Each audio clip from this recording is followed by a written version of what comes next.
anything can happen. So you just try and feed off it and just try and enjoy it. That's what you train for all year, and you're here doing it, and you're better than 99% of the population that are sitting there watching us. So we're just crazy grateful to be able to be at the start line at the end of the day. When you hit that water, Ashling, and you're getting into your rhythm, I suppose the first 100 meters is carnage. The heart rate's up, everything. There's kicks, there's slaps, there's everything going on. But eventually, at some point in that 1.9K, you find your rhythm. Mm-hmm. How did it feel for you in that swim? Oh, lovely. So the Italian water was very salty and it was a very fast swim. God, when I had a quick look at the watch when I got out and I saw 25 minutes and I was like, what? So it was very fast. So yeah, it was just good. I put myself into a much better position. I have a habit of holding myself back and kind of getting caught, where I kind of went up with the fast swimmers and tried to get in with a pack, and that strategy thankfully worked out. So I kind of got out onto the bike. The transition was pretty long in Italy. It's just over a kilometer, so just trying to get out as Whoa. quick as possible. I know, and it's not taking off the Ironman distance. No, that's yeah, you're nearly into full Ironman now. Yeah. And So so yeah. when you get out, you see 25 minutes, you must be thinking, was that the salt or am I a machine? Either way, it doesn't matter. You've got confidence getting onto that bike. When you get on there, obviously we're in the middle distance now. You can take the extra 2 seconds because taking the extra time is actually probably more beneficial to make sure you're properly ready, your things are fitting right, Mhm. you're getting out on the bike. How is it on the course in terms of positioning? Because obviously, I don't know at what stage your group was led off or what way the course is. How do you balance that half Ironman course in terms of positioning and racing? Because you are racing, you're not just taking part, you're racing. How did you find that and keep that going for the 90 kilometers?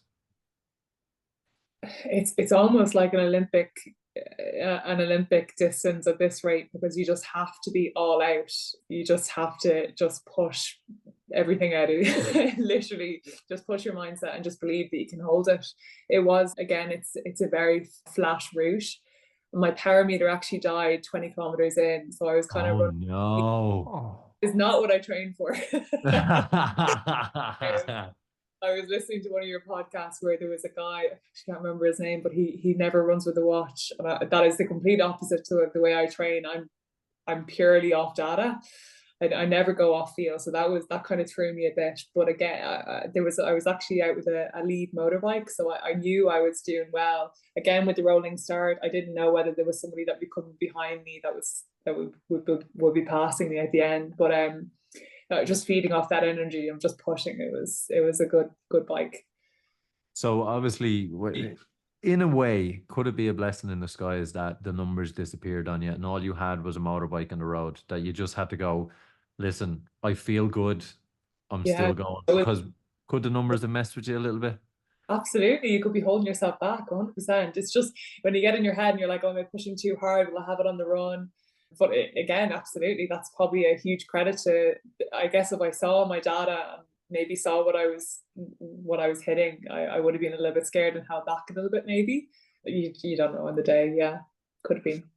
What's it like having a lead motorbike in front of you? Because me and Sean usually have the ambulance coming behind us, so it's quite an unusual experience to talk about the lead motorbike. Oh, What's that like? absolutely mad. Again, like when I was back in school running races, I was the person that they'd be picking up the cones then after. So I've been at the complete other end of the spectrum. So it's just, I can't even put it into words. It was just magic.